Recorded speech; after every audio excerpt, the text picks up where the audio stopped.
Hello viewers, welcome to my channel Johra's Lifestyle in Canada. 3 নভেম্বর jail হত্যা দিবস। দিনটি জাতির ইতিহাসে একটি বেদনাবিধুর দিন।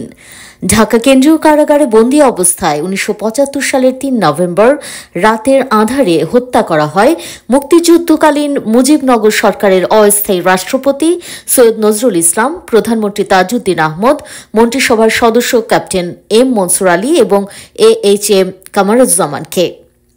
এই নির্মম ঘটনার ঠিক আগে একই বছরের 15 আগস্ট বঙ্গবন্ধু শেখ মুজিবুর রহমানকে সপরিবারে হত্যার পর তার ঘনিষ্ঠ এই 4 সহকর্মীকে গ্রেপ্তার করে কারাগারে পাঠানো হয়েছিল। ষড়যন্ত্র, ক্ষমতার পাল্টাপাল্টি দখলের ধারাবাহিকতায় রাতের আঁধারে কারাগারে বন্দী অবস্থায় হত্যা করা হয় জাতীয় এই 4 নেতাকে। এই হত্যাকাণ্ডের ঘটনায় করা মামলা জেল হত্যা মামলা নামে পরিচিতি পায়।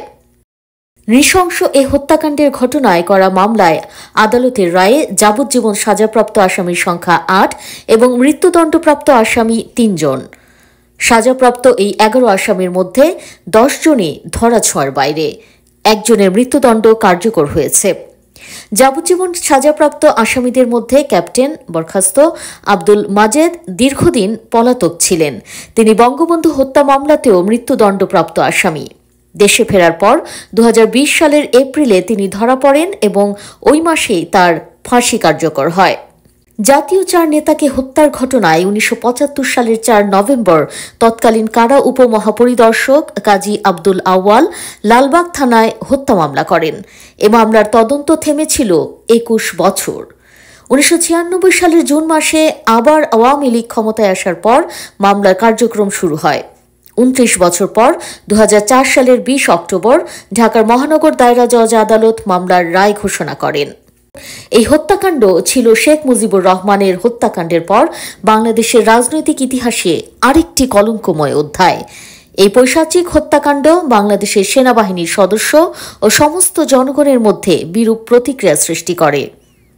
এই ঘটনা খন্দকার মোশতাক আহমেদের পতন ত্বরান্বিত করে। খুনিরা দেশ ত্যাগে বাধ্য হয়। 15 আগস্ট ও 3 নভেম্বরের হত্যাকাণ্ড একই গোষ্ঠী সংঘটিত করে। দর্শক, বরাবরের মতো এবারও VAGB এই শোকাবহ দিবসটি উপলক্ষে 3 নভেম্বর কানাডার মন্ট্রিয়াল সময় রাত 9টায় এক ভার্চুয়াল আলোচনার আয়োজন করে।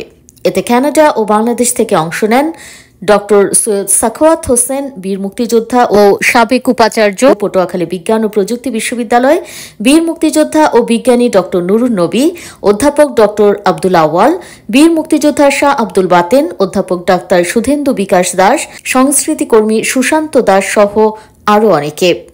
পুরো অনুষ্ঠান সঞ্চালনায় ছিলেন বাংলা একাডেমি পুরস্কারপ্রাপ্ত লেখক ও মুক্তিযুদ্ধ গবেষক তাজুল মোহাম্মদ।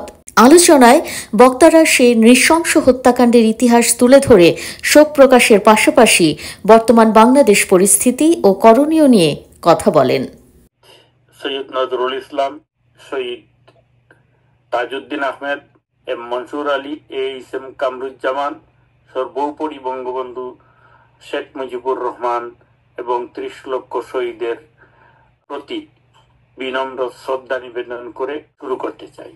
আমি জানি না বিশ্বের আর কোথাও এইরকম ঘটনা হয়েছে কিনা, কারণ মানুষ মনে করে যে জেলখানা তার জন্য সবচেয়ে নিরাপদ স্থান।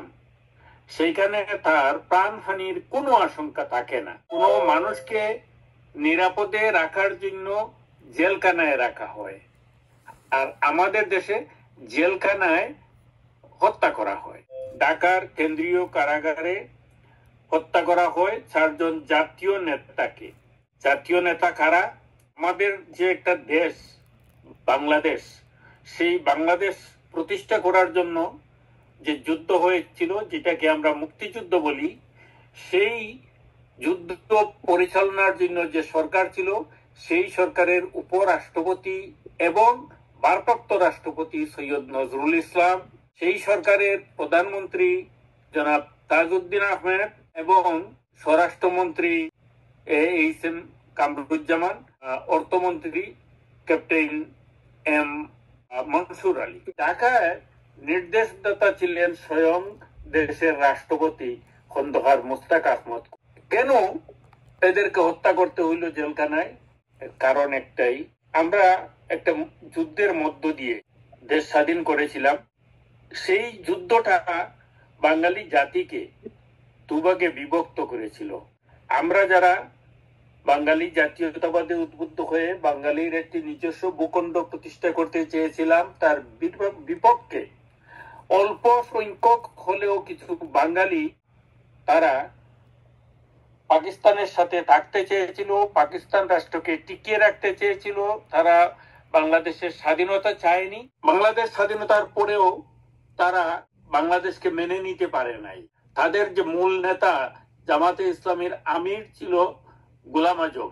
এখানে মৌলবাদ প্রতিষ্ঠা করা, বাংলাদেশকে একটি জঙ্গি রাষ্ট্রে পরিণত করা, এসব উদ্দেশ্য নিয়ে এই পরাজিত শত্রুরা বারবার প্রগতির বিরুদ্ধে, মুক্তিযুদ্ধের বাংলাদেশের বিরুদ্ধে, বাংলাদেশের 4 স্তম্ভের বিরুদ্ধে, বাংলাদেশের সংবিধানের বিরুদ্ধে বারবার আঘাত করেছে এবং এই সব উদ্দেশ্য থেকেই তারা বঙ্গবন্ধুকে হত্যা করেছে।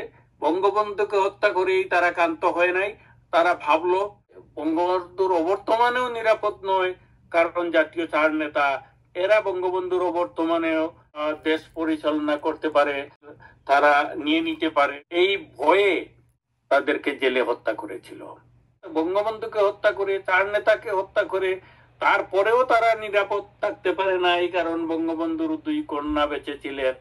শেখ হাসিনা দেশে ফিরে আসে, তিনি আবার ক্ষমতায় যান এবং যুদ্ধাপরাধীদের বিচার, বঙ্গবন্ধুর হত্যার বিচার, জেল হত্যার বিচার, এইসব বিচার শুরু করেন। বিচার অনেকটাই সমাপন করেছেন, কিন্তু ওদের ষড়যন্ত্র তো থেমে থাকেনি। শেখ হাসিনার বিরুদ্ধে বারবার ষড়যন্ত্র করেছে, তাকে হত্যার চেষ্টা বারবার করেছে, প্রতিবারই তিনি রক্ষা পেয়েছিলেন। সর্বশেষ যে হত্যা চেষ্টা, সেইখান থেকে রক্ষা পেলেও তাকে জোর করে দেশের বাইরে পাঠিয়ে দেওয়া হয়েছে। জেল হত্যার প্রেক্ষাপট এবং আজকের বাংলাদেশ, এখন আমরা কোথায় দাঁড়িয়ে আছি, আমরা কোথায় যাচ্ছি, এ নিয়ে আলোচনার জন্য আমি প্রথমেই আহ্বান করব ডক্টর নুরুন নবী ভাইকে। তার যে 4 নেতা যারা বঙ্গবন্ধুর সহকারী ছিলেন, বঙ্গবন্ধু সহ এদের সবাইকে আমি শ্রদ্ধা জানাচ্ছি, শ্রদ্ধা ভরে স্মরণ করছি, তাদের আত্মার শান্তি কামনা করছি। সৈয়দ নজরুল ইসলাম যদিও তিনি ভাইস প্রেসিডেন্ট, কিন্তু উনি ময়মনসিংহে থাকতেন। কামরুজ্জামান রাজশাহীতে থাকতেন। আহমেদ ক্যাপ্টেন মনসুর তিনি থাকতেন পাবনাতে। কিন্তু ঢাকা বেসড আওয়ামী লীগের 2জনই নেতা বঙ্গবন্ধু এবং তাজউদ্দিন আহমেদ। যখন নির্বাচনের ক্যাম্পেইন চলছে, নির্বাচনের মানে প্রতি জেলায় বঙ্গবন্ধু যাচ্ছেন, তো একটা দিন আমি যখন ওইখানে উপস্থিত, তখন নোয়াখালীর একটা গ্রুপ এসে বঙ্গবন্ধুকে বললো তাদের এলাকায় যেতে হবে ইলেকশন করতে, বারবার প্রেসার দিচ্ছিল। তখন বললেন যে এই আমার এই স্কেজুলটা কন্ট্রোল করে বা কোঅর্ডিনেট করতেছে তাজউদ্দিন আহমেদ, তাকে তোমরা বলো, সে যদি আমাকে সময় দেয় আমি যাব। এখানে একটা ছোট্ট ঘটনা, কিন্তু একটা লক্ষণীয় যে বঙ্গবন্ধু কত সচেতন ছিলেন দলীয় শৃঙ্খলা, দলটা কিভাবে চলবে। সেই সময় বঙ্গবন্ধুর যে পপুলারিটি, উনি বলতে পারতো তাজউদ্দিনকে বাইপাস করে যে ঠিক আছে আমি অমুক দিন তোমাদের এখানে যাব, তা বললেন না। আরেকটি ঘটনা, এই তোফায়েল আহমেদ যখন নির্বাচনে অংশগ্রহণ করবেন, তো ছাত্র লীগ থেকে তিনি আওয়ামী লীগে জয়েন করার জন্য প্রেস কনফারেন্স করলেন সেই আওয়ামী লীগ অফিসে বঙ্গবন্ধুর প্রেজেন্সে। সাংবাদিকরা বঙ্গবন্ধুকে বলল যে বঙ্গবন্ধু আপনার মন্তব্য কিছু শুনতে চাই, আপনি বলেন এই তোফায়েল আহমেদের আওয়ামী লীগে জয়েন করার ব্যাপারে আপনার কি মন্তব্য। বঙ্গবন্ধু তখন বলেছিলেন যে আজকে হলো তোফায়েলের দিন, আমি যদি কোনো কথা বলি তোমরা আমার কথাটা হেডলাইন করবা, তোফায়েলের কথা লিখবা না। তো সেখান থেকেও কিন্তু মানে বঙ্গবন্ধুর যে নেতৃত্বের যে কোয়ালিটি, এটা প্রমাণ করে যে উনি কর্মীদেরকে কিভাবে মূল্যায়ন করেছিলেন। মুক্তিযুদ্ধের বিরোধিতা করা, আমেরিকা তারপরে পাকিস্তানের বিরুদ্ধে আমরা যুদ্ধ করেছি, তারপরে বঙ্গবন্ধুকে হত্যা, তারপরে শেখ হাসিনার কে সরানোর জন্য 15 বছর চেষ্টা করা হয়েছে, ফাইনালি তারা সাকসেসফুল। একই সুতা গাথা, সেটা কি? সেটা হলো ডিপ স্টেটের, আমেরিকার যে ডিপ স্টেট, তাদের ষড়যন্ত্র, এবং তাদের ষড়যন্ত্রের ভিকটিম হয়েছে বাংলাদেশ। তো কাজে ৭১ আমাদের যে ক্ষতি, যে ত্যাগ, বঙ্গবন্ধুকে হত্যা, তারপরে আমাদের নেত্রীকে ক্ষমতা থেকে সরিয়ে বাংলাদেশের যে অবস্থা করা হয়েছে 15 মাসে, সেই আপনি অর্থনৈতিক অবস্থায় বলেন, সামাজিক অবস্থায় বলেন, সমস্ত কিছু। এখন আমরা যেভাবে প্রবাস থেকে আন্দোলন করছি, দ্যাটস নট এনাফ। কারণ মাঠ পর্যায়ে নেতা কর্মী যারা যে অত্যাচারের সম্মুখীন হচ্ছে, এটা ভাষায় প্রকাশ করা যায় না। জাতীয় চার নেতাকে হত্যার মূল কারণ ছিল, তারাই ছিল স্বাধীনতার পরিকল্পনাকারী এবং পরিচালনাকারী। কাজেই তাদের বঙ্গবন্ধুকে হত্যার মধ্য দিয়ে এবং চার নেতাকে হত্যার মধ্য দিয়ে ষড়যন্ত্র শুরু হয়েছিল। স্বাধীনতা ৫৪ বছর পর আমাদের দেশ এমন এক রাজনৈতিক সমীকরণে পৌঁছেছে যেখানে ৭১ পরাজিত শক্তিরা এই পক্ষান্তরে ক্ষমতা দখল করেছে। এটি অত্যন্ত ন্যাক্কারজনক ও গভীর উদ্বেগের বিষয়। মুক্তিযুদ্ধের স্বাধীনতা ও সংবিধান চরম হুমকির মুখে পড়েছে। তাই বর্তমান পরিস্থিতিতে আমাদের করণীয় সম্ভাব্য সজাগ থাকতে হবে। আমি মনে করি বাইরে থাকা নাগরিকদের সামাজিক মাধ্যমে সক্রিয় থেকে তথ্য প্রচারণা ও কলমের মাধ্যমে সত্য তুলে ধরতে হবে ও প্রশান্তিকর এবং বিভ্রান্তিকর তথ্যের বিরুদ্ধে সময় উপযোগী ও তথ্যভিত্তিক প্রচারণা চালাতে হবে। আমরা যেখানে আছি সেখান থেকে সোশ্যাল মিডিয়াকেই আমাদের অস্ত্র হিসেবে ব্যবহার করতে হবে। প্রথম, তাকে আমার সময় নাই, সবাই মিলে আমরা ঐক্যবদ্ধভাবে দেশটা আবার স্বাধীন করার জন্য চেষ্টা করতে হবে। এমন একটি পর্যায়ে আসছে যে শুধু তাই না, ১৯৭১ সালের থেকেও খারাপ পর্যায়ে। কারণ ৭১ সালে যখন আমরা সবাই মিলে যুদ্ধ করেছি, মুক্তিযুদ্ধকে সমর্থন দিয়েছি, তখন একটা পরিস্থিতি ছিল, সবাই একে অপরকে সাহায্য করত, সবাই নিজের জীবনটা অন্যের জীবনের জন্য চিন্তা করত। কিন্তু আজকের ২৪ সালের আন্দোলনে এমন পরিস্থিতি হয়েছে যে একটি পক্ষ, বঙ্গবন্ধু কন্যা তো তার জীবন রক্ষার জন্য বিদেশে চলে গেছে, আওয়ামী লীগের অনেক নেতারাও বিদেশে আছে, আর যারা দেশে আছেন তারা এতভাবে নির্যাতিত, তাদেরকে এতভাবে অত্যাচারিত, তাদেরকে দেখলি জয় বাংলা বলার জন্য ২ জন মানুষকে হত্যা করেছে, জুতার মালায় দিয়েছে। তারপরে আমাদের প্রধান বিচারপতি সহ আজকে আওয়ামী লীগের আমু সহ হাসান ইনুক সহ যারা বীর মুক্তিযোদ্ধা ছিলেন, তাদেরকে পিট মারা করে আদালতে হাজির করে এইটি আমাদেরকে দেখতে হচ্ছে। তারা জানে যে এই সুযোগ পেয়েছে, তারা আমাদের আমেরিকার ডিপ স্টেটের সুবাদে তারা এই সুযোগটা পেয়েছে, এবং তারা মনে করে এই ইনুস সাহেব বারবারই বলে কিন্তু আপনার এই সুযোগ হাতছাড়া হলে কিন্তু আর দেশ গড়তে পারবেন না, অর্থাৎ আর দেশ গড় মানে আর আপনাদের আর সুযোগ আসবে না। সুতরাং এই সুযোগ তারা কাজে লাগাতে চাচ্ছে এবং নৃশংসভাবে, নির্মম ভাবে। সুতরাং এইখান থেকে রক্ষা করতে হলে আমাদের দেশে যারা আছে তাদেরকে, যার এলাকায় যারা আছে তাদেরকে উদ্বুদ্ধ করতে হবে।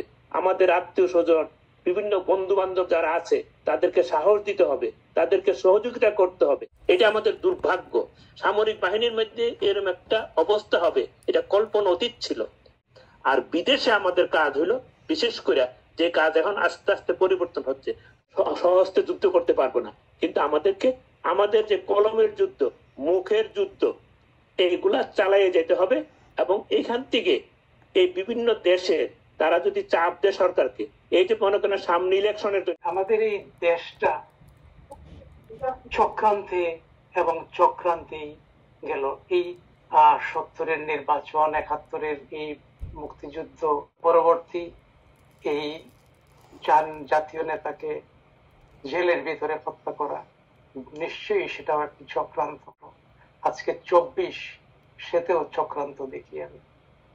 তো আমরা বারে বারেই হয়তো ভুল করি, সেই চক্রান্তে আমরা ফাঁদে পা দেই, আর আমরা বুঝতে পারি না হয়তো সেই চক্রান্ত আজকের দিনে যে চক্রান্ত চলছে আস্তে আস্তে আস্তে আস্তে উন্মোচিত হচ্ছে। চক্রান্তকারী যারা, যেমন এই বঙ্গবন্ধুর হত্যার পরবর্তী সময়ে মোশতাক সরকার ক্ষমতায় আসা, সেই মোশতাক সরকারের প্রতিরক্ষা মন্ত্রী বা প্রতিরক্ষা উপদেষ্টা কি ভূমিকা ছিল। পরবর্তীতে জাতীয় চার নেতার সময়ে সেই প্রতিরক্ষা মন্ত্রী বা উপদেষ্টার কি ভূমিকা ছিল, কার ইঙ্গিতে সেই চার নেতার হত্যাকারীদের হেলিকপ্টারে করে বাইরে ছেড়ে দেওয়া হলো, সব মিলে আজকে যে অবস্থায় দেশ, সেও একটি চক্রান্তের কারণে। দেশি চক্রান্ত, বিদেশি চক্রান্ত, চক্রান্ত তো খুব বেশি দিন টিকে থাকে না আসলে। এবং আমি আশা করি যে এই চক্রান্ত থেকে আমরা মুক্ত হতে পারবো অচিরেই, এবং সে আশা খুব বেশি দূরে নয় আমি ধারণা করি। দিন এবং ৭৫ এবং ৩রা নভেম্বরের সাথে যদি আমরা বর্তমান বাংলাদেশকে দেখি, তাহলে দেখা যাবে যে আসলে ৭১-এর চেয়ে ভয়াবহ অবস্থা কিন্তু এই ২০২৫-এ বাংলাদেশের মধ্যে বয়ে যাচ্ছে। আমাদের দুর্ভাগ্য যে আজকে আমরা যে অবস্থানে আছি, ১৯৭১ সালে মুক্তিযুদ্ধ করে যখন আমরা স্বাধীনতা অর্জন করেছি, যে আমরা হয়তো সেই স্বাধীনতার পতাকাটা নিয়ে, স্বাধীনতা নিয়ে আমরা মশগুল হয়ে গেছিলাম বাংলাদেশ। কিন্তু ৭১ সালে মুক্তিযুদ্ধের বিরোধী যারা ছিল, পাকিস্তান পন্থী যারা ছিল, তারা কিন্তু বসে নেই। তারা সে তখন থেকে ৭১ সাল থেকেই তাদের যে ষড়যন্ত্রের জাল, সেটা তারা আস্তে আস্তে বুনতে এমন একটা পর্যায়ে আসছে যে সারাটা দেশ তারা সে জালে আবদ্ধ করে ফেলেছে, যে কারণে আজকে তারা স্বাধীনভাবে রাষ্ট্রীয় ক্ষমতায় আছে এবং তারা যা ইচ্ছা তাই করতেছে। আওয়ামী লীগের নেতা কর্মীরা তাদেরকে যে দোষারোপ তারা করছে, সেই দোষের চেয়ে হাজার গুণ দোষ কিন্তু তারা করছে। যত বড় বড় উন্নয়নের কাজই হোক না কেন হচ্ছে, হাজার কোটি টাকা খরচ হচ্ছে, কিন্তু এর ভিতর দিয়ে কিন্তু দুর্নীতি হচ্ছে। বঙ্গবন্ধুকে হত্যা করার পরে আমাদের দুর্ভাগ্য শুরু হয়ে গেছে। আমরা এই দেশে জাতীয় চরিত্র আমরা ঠিক রাখতে পারিনি। জাতীয় চরিত্রকে গঠন করার জন্য, উন্নত করার জন্য শিক্ষা প্রতিষ্ঠানগুলোতে যা আমরা সেই প্রচেষ্টা যেটা দরকার ছিল সেটা আমরা করতে পারিনি। আপনি লক্ষ্য করেন যে সারা বাংলাদেশের ছোট্ট একটা দেশ, সেই দেশের এখন পাড়ায় পাড়ায় মসজিদ, পাড়ায় পাড়ায় এতিমখানা, পাড়ায় পাড়ায় কওমি মাদ্রাসা। এখন এই প্রতিষ্ঠানগুলো সম্পূর্ণই কিন্তু একের বেশিরভাগ জামাত ইসলাম দ্বারা পরিচালিত। কিন্তু মানুষের ভিতরে সে বোধগম্য না আসবে, জাতীয় চেতনা, দেশপ্রেম যতক্ষণ না আসবে, ততক্ষণ পর্যন্ত কিন্তু এখান থেকে উদ্ধার হওয়া আমাদের জন্য অত্যন্ত কঠিন। আমি আশা করব আপনারা যারা আছেন, অন্তত পক্ষে সব বিশ্বকে আপনারা জানাচ্ছেন, জানিয়ে যান, দেখা যাক সারা বিশ্ব কি করে, বিশ্বই কি করবে। আমেরিকা স্বয়ং আমাদের বাংলাদেশের বিরুদ্ধে সে পাকিস্তানকে সহায়তা দিচ্ছে। আজকে সেখানে আর্মিরা আসছে, আর আমেরিকার আর্মিরা আসছে, সেন্ট মার্টিন নিয়ে ষড়যন্ত্র চলছে, বার্মাকে নিয়ে সেখানে খ্রিস্টান রাষ্ট্র গঠন করার জন্য মিস্টার ট্রাম্প বাংলায় ভারতের 7টা 7 সিস্টার নিয়ে এবং চিটাগাংকে নিয়ে তারা খ্রিস্টান রাষ্ট্র করতে যাচ্ছে। আজকে সেখানে এই অবস্থার মধ্যে বাংলাদেশ হাবুডুবু খাচ্ছে। কিভাবে উদ্ধার হবে সেখান থেকে? একজন প্রকৃত নেতৃত্ব যদি না থাকলে বাংলাদেশের অবস্থা কোথায় গিয়ে পৌঁছবে? সে পাকিস্তান নামটা না হোক, অন্তত বাংলাদেশের নামে পাকিস্তান চলবে, তখন আমাদের অবস্থা কি হবে? আমরা না সহ্য করতে পারবো, না মরে যেতে পারবো, বাধ্য হয়েই আমাদের সরে যেতে হবে। সিলেট অঞ্চলের দিকে খেয়াল করেন, সিলেট অঞ্চল এখন কি বলবো 15 থেকে 16 জন এই মুহূর্তে জেল হাজতে আছে। বাম প্রগতিশীল ছাত্র আন্দোলনের আমরা যাদেরকে নিয়ে ছাত্র আন্দোলনের স্বপ্ন দেখেছি, আজকে উনি জেল হাজতে। শুধু তাই নয়, যারা শ্রমজীবী মানুষ, সামান্য রিক্সা চালক থেকে যারা দিন আনে দিন খায়, এই শ্রেণীর মানুষ পর্যন্ত আজকে জেল হাজতে, শুধু ওদের ন্যায্য অধিকারের জন্য। তাহলে দেখেন, দেশের গঠনতন্ত্র থেকে আজকে পর্যন্ত যে মানুষগুলো যে স্বপ্ন নিয়ে আপনারা যে সংগ্রাম করেছেন, দেশ স্বাধীন করেছেন, কি অবস্থা দিয়ে শুরু হয়েছে সেটা অনুধাবন করা যায়। বিএজিবির প্রত্যেকটা প্রোগ্রাম যিনি সঞ্চালনা করেন তিনি বিএজিবির সভাপতি শাহ মুস্তাহিন বিল্লাহ। তিনি আজকে থাকতে পারেননি বলে আমি সেই দায়িত্বটা নিতে হয়েছিল। যে স্বপ্ন নিয়ে বাংলাদেশ সৃষ্টি হয়েছিল, সেই স্বপ্নকে ধূলিসাৎ করার জন্য বারবার আঘাত আসছে, আরো আসবে। কিন্তু আজকের আলোচকরা যেটা বলতে চেয়েছেন যে এই আঘাতের বিরুদ্ধে পাল্টা আঘাত আমাদের আনতে হবে, আমাদের কৌশলী হতে হবে, আমাদের বিভিন্ন কৌশল অবলম্বন করে এগিয়ে যেতে হবে, এবং সেইটা যদি আমরা সঠিকভাবে প্রয়োগ করতে পারি অবশ্যই আমরা সফল হব।